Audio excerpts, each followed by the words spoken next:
selama di Bali Ya. bereksperimen kreatif tidak dengan fotografi? Ah, 2 minggu pertama ya excited kan, kita menemukan tempat baru nih, tempat baru, motret dari angle sini gimana, dari angle sana gimana. Tapi setelah 2 minggu sana sudah habis karena tempatnya kan segitu-gitunya aja. Nggak, ya kita muter-muter motret di situ lagi. Saya sampai hafal. Kalau motret pagi bulan ini matahari di sini pasti bayangannya ke sini, motret sore bayangannya ke sini. Ini sudah sampai ke situnya gitu loh hafalnya karena saking seringnya. Intinya mentok aja udah. Ya udah nggak bisa diapa-apain lagi. Dari situ ya sudah habis di ekspor, kecuali kalau kita mau bikin fotonya yang di, kan ada batasannya, orang mesti tajam. Ya. Harus fokus Ya. segala macam kayak gitu-gitu ya. Kecuali kalau kita bermain di luar itu ya udah habis. Udah habis. Jadi mungkin selama 1 bulan pertama tuh ya sudah tidak bisa pakai. Selebihnya mah pengulangan aja. Itu berapa tahun? 2 tahun berarti ya? 1 tahun. 1 tahun. 1 tahun. Nah, 1 tahun. Setelah lepas dari sana, bahagia nggak? Pertanyaan. Ini kejadian seperti ini loh. Sepulang dari Bali, saya tuh pertama kali motret bareng-bareng di Jatiluhur bareng PAF. Ya. Itu di PAF tuh ada acara ke Jatiluhur, ada ulang tahun PAF Jatiluhur, ada lomba foto modelnya, terus hunting ya bebas gitu kan. Jadi saking udah lamanya model gadina gitu kayaknya nggak bisa keluar gitu. Gitu saat di Jatiluhur keluar semua. Akhirnya lomba foto modelnya saya juara 1. Wes. Kemudian hasil huntingnya perahu dan langit kayak gitu, dapat medali emas salon. Wes. 2005, salon 2005. Jadi produktif sekali gitu kan. Ya. Setelah sekian lama terpendam, Tapi ya mungkin bahasa saya agak kasar gitu ya. Untuk bisa mendapatkan hasil foto yang bagus, kalau buat saya si fotografer tuh sampai tanda kutip orgasme lah bahasanya. Ya, Nah, kepuasan itu kan, betul. kepuasan gitu. Ya. Nah, itu dulu berarti tahun 2004 2005 sepulang dari Bali, datang ke sini langsung wow. Ya, keluar gitu kan. semua. Nah, betul. sekarang gimana kalau Kang Edo motret? Kalau Edo motret, begitu nggak puasnya gitu, duar gitu. Atau Oh iya, harus dicari. harus dicari. Gimana cara nyarinya? Iya, itu kan tingkat kepuasan akan makin berkembang ya. Setiap orang pasti berkembang gitu ya. Level kepuasannya atau tingkat kepuasannya juga. Kalau saya saat ini sekarang tingkat kepuasan itu datang kalau saya bisa bikin foto yang berarti. Asik. Iya, buat saya gitu. Jadi visual bagus itu udah mungkin nggak terlalu jadi tujuan utama lah. Ya. Kalau dulu kan saya lombaers nih. Asik, lombangers. Pengikut lomba lah gitu kan. Ada lomba apa aja diikutin gitu kan. Iya, jadi tujuan utamanya bikin visual yang bagus. Dulu. Iya dulu. Waktu saya masih senang ikut lomba gitu kan. Saat ini saya udah nggak suka ikut lomba. Jadi ya tingkat kepuasannya dengan karena tidak ikut lomba, jadi keberhasilan visual kan beda nih. Visual yang menang di lomba kadang bertolak belakang kalau visualnya kita mau menceritakan tentang sesuatu. Ya. Gitu kan, kadang-kadang itu bertolak belakang. Memang akan lebih bagus kalau itu nyambung ya, visualnya yang bisa menang lomba tapi juga punya meaning, punya arti. Itu sangat baik. Cuman pada kenyataannya kita harus memilih. Karena di tempat-tempat yang punya arti, tempat-tempat yang kita bisa membuat suatu foto yang punya makna, kadang-kadang juga situasinya tidak bisa membuat foto seperti yang bisa menang lomba. Ya, jadi kalau begitu berapa kali udah pameran Om? 2, 3? Oh, kalau dari dulu udah sering pameran ya. Maksudnya beda. Yang home ini yang home. Yang home sudah 4 kali. Solo, Salatiga, Bandung, Jogja. Solo, Salatiga, Bandung, Jogja. Ya. Kepuasannya beda pasti kan sama ikut lomba. Oh jauh. Biasanya kayak iya kan beda kepuasannya jauh. beda. Apa ya sih yang dirasain sama Edo? Kenapa jadi lebih memilih urang merek pameran weh gitu. Lomba mantep. Tapi karena banyak loh orang-orang yang bounty hunter. Betul. Banyak loh. Ya saya banyak juga banget dulu bounty di hunter. fotografi. Nah, tapi sekarang kenapa memutuskan? Jadi kan seolah lebih kayak kelihatannya kayak lebih kalem, nggak kelihatan. Tiba-tiba muncul aja poster gede Edward Nugroho gitu pameran. Kenapa memilih beralih ke situ? Gini ya, kalau saya pengalaman dulu jadi bounty hunter dan cukup berhasil. Wes. Jadi bounty hunter tuh salah satunya adalah saya membaca maunya juri apa. Kalau kita mau menang lomba kan kita harus bersiasat ya, namanya lomba ya, betul. bersrategi gitu kan. Salah satu strateginya yang paling ampuh adalah melihat selera juri. Selera juri seperti apa ya kita kasih foto yang sesuai seleranya. Gitu. Artinya kita dipaksa untuk mengikuti foto-foto yang sesuai dengan selera juri. Karena kita mau menang. Nah bedanya kalau untuk pameran kayak gitu kita udah nggak perlu ngikutin selera juri. Tapi kan ada kuratorial. Kurator kan lebih ke konten. Dia kurator itu tidak mendikte visualnya mau seperti apa. Karena yang dicari bukan pemenang kan. Bukan pemenang. Mungkin dia yang cari konten, cari ceritanya apa maksudnya gitu kan, masuk apa enggak, lebih ke arah begitu gitu. Jadi kalau secara visualnya mau kayak gimana, itu silakan kembangkan sebagai ya storytellernya seperti apa, visualnya seperti apa. Kan kita yang visual artisnya kita, bukan kurator. Tapi benar nggak kalau misalnya saya bilang gini, untuk awal fotografi yang dimulai sama anak-anak muda gitu yang seumuran masih muda, seolah-olah mindsetnya cari model. Nah, awalnya ya, nggak semua memang, tapi kebanyakan cari model. Dari cari model, ikut lomba, cari duit buat menang. Abis itu ikut lomba yang lebih bergengsi. Abis itu pameran, eksibisi. Begitu atau tidak? Atau gimana orangnya? Ya, gimana orangnya, terus berangkat dari mana juga. Kalau biasanya kalau dari komunitas ya seperti itu. Tapi kan banyak juga yang senang model ya udah terus aja model doang, nggak kemana-mana lagi gitu kan. Mentok aja di modelnya. Jadi dia hanya motret kalau diajak temennya. Atau di kamar. Ya, atau di kamar atau di apapun. Jadi kan banyak tuh motret hanya kalau diajak temennya, hanya kemana. Mereka nggak terlalu peduli apa yang difoto, yang penting senang-senang, have fun. Dan itu sah-sah aja loh, boleh, karena itu hobi gitu kan. Hobi. Tapi ketika hobi itu terus-menerus mau diseriusin jadi membuat karya, ya tinggal dipilih Anda mau membuat karya untuk juri atau membuat karya untuk diri sendiri. Asik. Gitu. Berat. Loh, jujur kalau Anda masih mau ikutan salon, ya harus bikin foto yang sesuai dengan karakteristik selera salon seperti apa. Kalau Anda masukin yang di luar pakem itu nggak akan menang, best reject. Ya, itu beberapa kali kita alami kan. Ya, saya sering jadi best reject, makanya saya berhenti ikutan salon. Nah, cuman nih, di masa sekarang nih, apakah kayaknya lebih tepat kita berpameran? Masa sekarang ya, masa sekarang, karena kan kita nggak tahu motret terus mau dikemanain fotonya. Kalau untuk masa pandemi ini sulit untuk pameran offline ya, karena kemarin ini saya dengar dari satu webinar museum yang bicara 95% museum di dunia, seluruh dunia loh, tutup. Ya. 95% museum di dunia tutup, 1% buka, 4% buka tutup. Oke. Nah, yang 1% itu protokolnya ketat, protokol ketat. Yang 4% ini buka tutup sesuai dengan appointment, perjanjian. Ya. Nah, begitu juga galeri. Galeri karena pameran segala macam itu ditutup. Bahkan sekarang Galnas pun nanti mau pameran Agustus sifatnya online.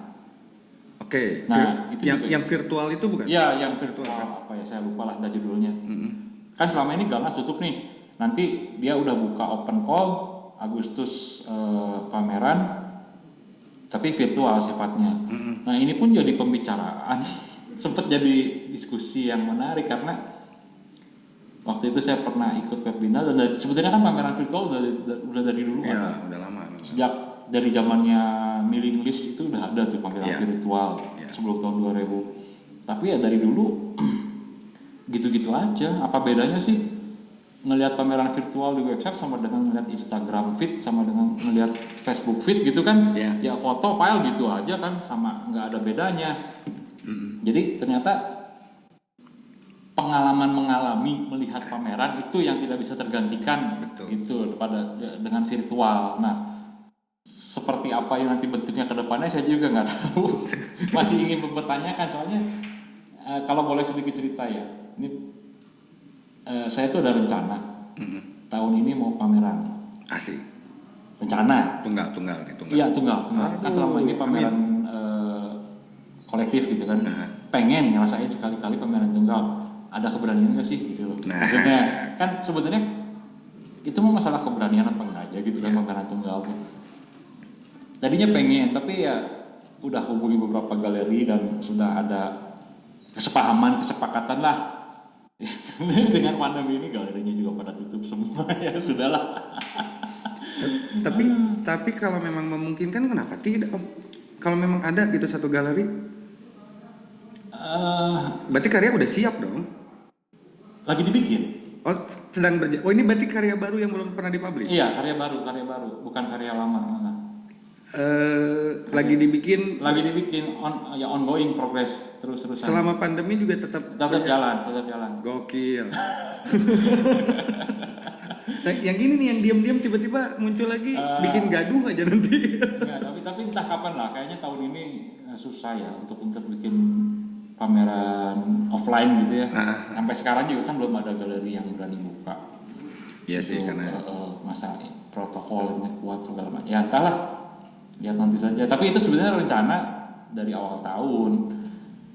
Ya ini mah tantangan buat diri sendiri gitu. Tahun ini orang pameran tunggal. Asik.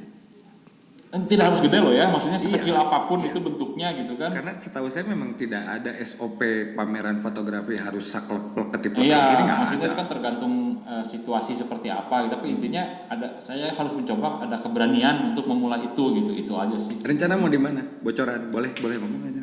Pengennya sih di luar Bandung. Tuhnya, nah hati di Bandung. Kenapa memilih luar Bandung? Ada apa dengan Bandung? Bukan apa-apa kan di Bandung kan saya bisa dibilang lah dari awal berkarya di Bandung, belajar motret di Bandung, sekali itu dia wow gitunya. Jadi nanti kalau pameran dulu kan nol aja wow deui. Tadi bahasa kasarnya sorry ya. Bukan artinya nanti suatu saat ke Bandung, tapi pengennya kan kalau bisa nih pamerannya keliling. Wes, touring ini ceritanya muter. Ya kalau bisa gitu kan, ya harus dicoba lah gitu maksudnya. Pengennya seperti itu. Jadi awalnya nggak pengen di Bandung karena ya itu tadi lah. Jadi supaya tidak disebut jago kandang. Persib atau jago kandang. Ayah kawani lah gitu. Sebelum ada corona ini, sebelum ada pandemi ini rencananya mau bulan apa? Pokoknya tahun ini belum tahu bulannya karena itu kan tergantung dari ke sana kosong apa enggak segala macam kan kita mesti ngikutin juga jadwal mereka kan. Jadwal galerinya kan. Dan biasanya galeri itu kalau yang kegiatannya udah banyak kan mereka sudah selama setahun tuh udah penuh lah gitu kan. Boleh tahu nggak temanya apa kan? Yang pertama home, mungkin sekarang away gitu, ada home away. Belum dulu, masih rahasia, biar surprise gitu. Ya intinya tapi temanya soal inilah kegaduhan. Kegaduhan suasana politik dan psikologi manusia Indonesia pada zaman kemarin lah gitulah. Bagaimana gue merespon keadaan yang menurut gue udah di level menjijikan. Ini kayaknya seru. Akan ada artis talk kan nanti? Ya harus dong. Harus ya? Harus dong. Rencana kalau yang pameran harus ada artis. Rencana kurator siapa? Belum tahu. Oh, belum tahu. Belum tahu kurator, belum sampai ngobrol ke kuratornya siapa gitu. Yang penting galeri waktu itu udah ada beberapa yang mau. Kuratornya siapa belum lah. Kan masalah kurator itu kan harus ada ini ya, chemistry-nya gitu lah. ada chemistry-nya antara kurator dan yang senimannya gitu kan. Oke. Kalau nggak ada chemistry-nya nggak nyambung kan. Iya sih, memang sih. Akhirnya kenapa memutuskan tunggal setelah bertahun-tahun? Ya itu ini salah satu kelemahan saya. Mungkin kelemahan teman-teman juga yang berangkat dari klub komunitas. Karena kita tidak terbiasa untuk itu. Terus juga kita tidak bisa melihat sosok yang melakukan itu gitu loh. Ya. Jadi kita tuh lebih tertarik hingar-bingar menang lomba foto, dapat gelar ini, dapat gelar anu. Ya itu memang ya apa boleh dibuat ya. Ini kan kita klub yang seperti itu. Ya memang tanda kutip kan jualannya di situ, jualannya. Nah, ya bukan jualan sih sebetulnya, artinya memang arena bermainnya di situ gitu. Begitu loh, arena bermainnya di situ. Sementara kan kalau di dunia yang pameran segala macam itu dunianya lebih ke dunia seni rupa, bukan dunia amatir, Ya, klub buat, foto. bukan hobi lah. Bukan, gitu. ya lebih dunianya kan beda. Jadi ya jauh gitu, nggak bisa lah. Saya juga baru ada keberanian ini kan karena setelah pameran beberapa kali kan dunianya beda, ngelihat kayak gini, oh baru terbuka tuh kan, maksudnya oh begini ya, begitu ya, begini ya. Dan selama itu saya nggak pernah dapat di PAF, bukan menjelekkan PAF ya, tapi beda alam. memang beda alam gitu. Nah beda alam, makanya kenapa sebenarnya kalau secara banyak orang yang udah mengaku ini, secara teknis, secara bagusan foto, orang-orang hobis itu nggak kalah. Ya betul. Begitu loh untuk bagusan foto, tapi begitu dihubunginya dengan konten, dengan kan pameran-pameran itu kan mesti ada isinya. Bukan hanya sekedar pamer gua jago motret loh. Ya betul. Begitu kan? Betul. Kalau sekedar pameran-pameran foto bagus doang tapi kagak ada isinya, orang juga malas. Ya. Sama lihat aja katalog gitu. Iya Ngapain betul. gitu kan? Betul. Nah, hal-hal seperti itu tuh yang jarang banget digali di teman-teman komunitas para hobis gitu. Sebetulnya. Ya, maksudnya kenapa nggak kepikiran bikin buku? Belum aja ya. Apa ada anggapan begini? Ibarat pemusik nih ya. Ada pemusik yang jago pas recording tapi nggak bisa manggung. Oke. Ada loh yang gitu. Ya. Mungkin nggak? Ini mah saya nyamain gitu ya, saya nyamain. Kalau yang bikin buku, dia nggak selalu jago untuk pameran. Oke. Karena harus ditonton banyak orang live. Oke. Harus bertanggung jawab gitu. Kalau buku kan selesai, cuma cetak. Ini pemikiran singkat saya gitu ya. Sebenarnya enggak juga sih kan, kalau pakai kurator kan yang bertanggung jawab kurator. Iya sih. Sebetulnya kan gitu. Tapi bikin buku juga sama sebetulnya. Kamu bikin buku tuh kan harus menawarkan sesuatu. Ya tinggal ke publisher kan. Loh, gampang aja ngomong Enggak, gitu. sebenarnya bikin buku juga kan banyak yang saya publish sekarang kan. Banyak yang saya publish. Pesan awal dulu gitu ya, dia cuma bikin dummy udah gitu, pesan setelah itu dicetak sesuai dengan pesanan kan memungkinkan dengan teknologi saat ini kan, dengan teknologi printer, laser segala macam itu bisa. Tapi saya belum bisa menemukan apa yang saya mau tawarin untuk di buku itu. Untuk di buku. Karena balik lagi seperti ya tadi pameran saya bilang gitu ya, kalau saya bikin buku hanya pengen nunjukin bahwa gue jago motret, ya mending lihat Instagram aja deh. Iya sih. Karena jadi fotonya tuh sama-sama juga gitu misalnya kan kayak gitu kan, kecuali kalau dalam buku itu ada tema tertentu, ada sesuatu yang pengen saya tawarkan yang bisa berguna buat orang lain yang tadinya nggak tahu jadi tahu. Ya. Ada sesuatu yang pengen saya ceritakan. Nah tapi kalau balik lagi itu ini pendapat pribadi saya aja sih. Iya. Kalau saya ngeluarin buku cuman kumpulan foto-foto bagus saya dari tahun 96 motret, dikumpulin gitu sampai tahun sekian 24 tahun 25 tahun berkarya, itu mah nantilah kalau saya udah 70 sebenarnya baru dikumpulin. Itu mah namanya kumpulan porto. Iya kumpulan porto kan jadi ya apa ya, nggak ada tema tertentu gitu loh. Iya. Ya kalau buat saya belum waktunya gitu bikin. Atau minimal kepikiran gitu, jual foto ke website stok yang jual foto gitu. Pernah kepikiran nggak? Jual fotonya aja nggak pernah. Kalau jual cetakan pernah. Oh jual cetakan pernah. Jual cetakan. Jadi ya jualnya cetakan, bukan jual foto file yang boleh diunduh berapa kali. Saya nggak mau yang gitu. Kenapa? Ini kita ngomong pribadi ya, pendapat pribadi. Enggak, fotonya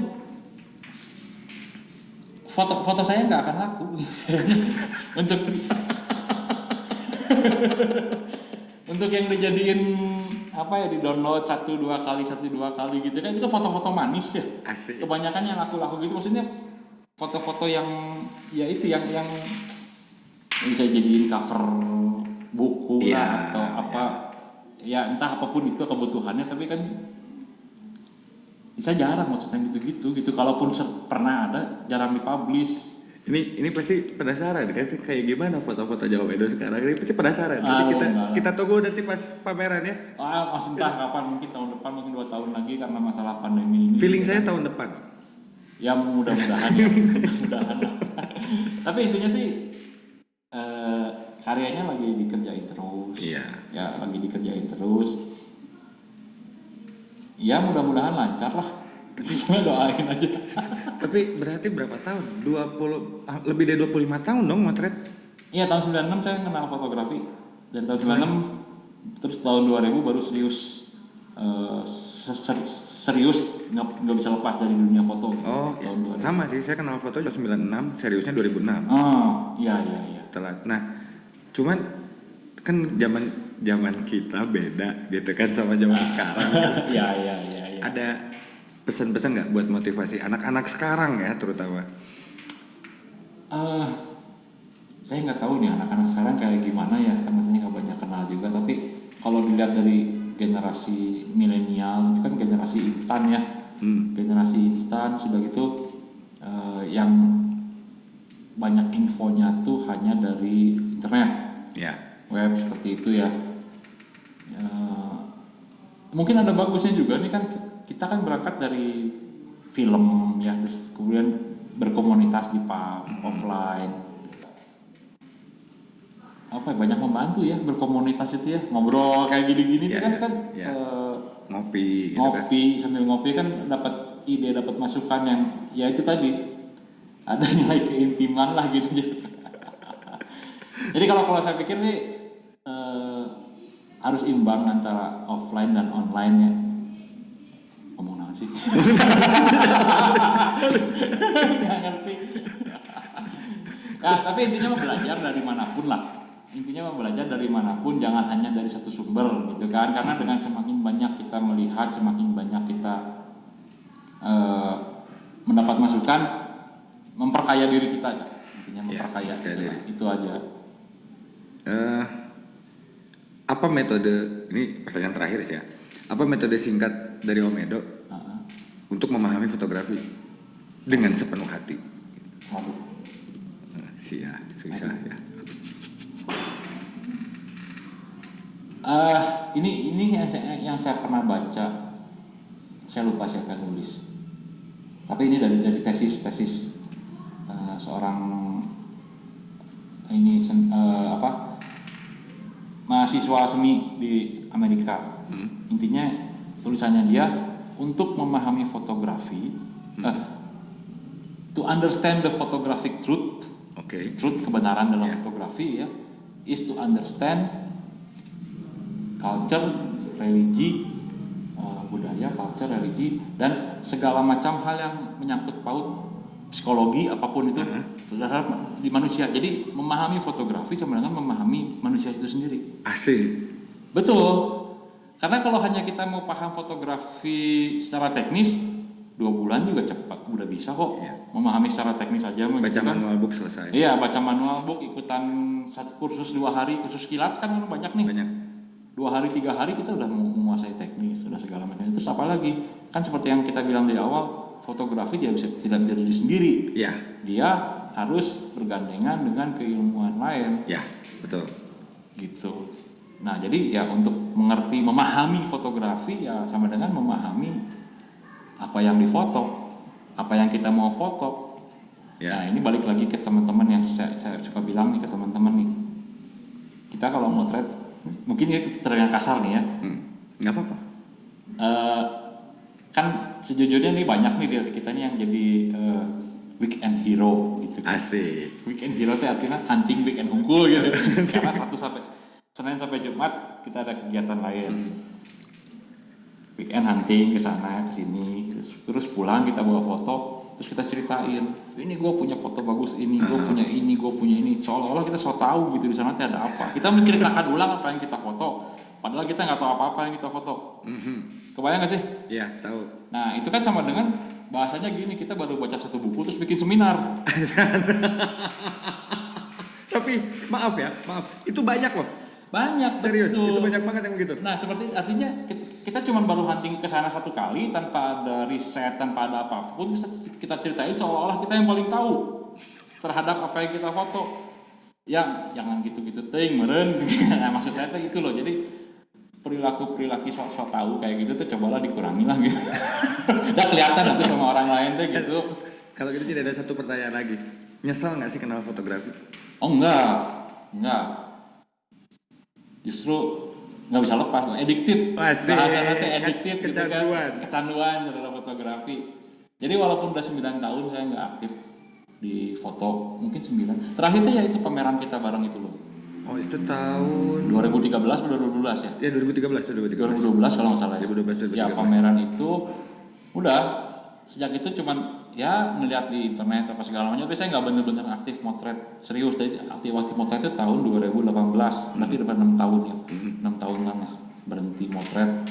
Tapi nggak berhenti banget juga, maksudnya motret cuman nggak, ya asal motret aja gitu, nggak ada sesuatu yang serius, digarap serius lah gitu intinya mah.